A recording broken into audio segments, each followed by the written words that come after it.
Well, some high schoolers got to step into the shoes of St. Pete police officers today. It's part of a new effort to give teenagers a better understanding of the challenges law enforcement officers face every day.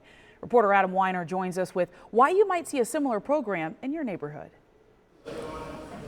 Here's the scenario. Students sit inside an imaginary car where on the floor is a fake handgun. Officers then approach.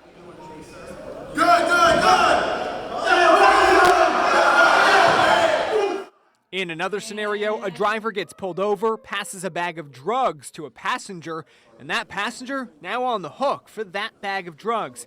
These simulations were part of a forum at St. Pete High where students learn the law and how teens sometimes make an officer's job even more challenging than it already is. Some people have attitudes and don't want to get approached by a police officer because they know they're doing wrong, so they rather just be rude and try to get it over with, but then they're causing more on themselves. Those challenges became even more apparent when teens played the role of a police officer. It looks like a hard, intense job. Like just walking up to the car, I can just feel me like being a police officer, like in real life, going up to the car and like just having to ask questions and snap I couldn't do it. But in this room, there's also a lot of skepticism. They're pretty friendly, I guess, but not always friendly when you actually meet them on the street, though.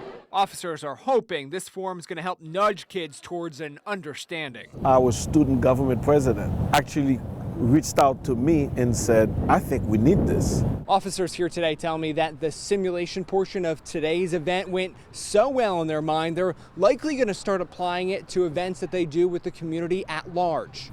Being in an officer's shoes, I think, is such a great teaching tool. Such sessions could come to St. Pete as soon as this summer.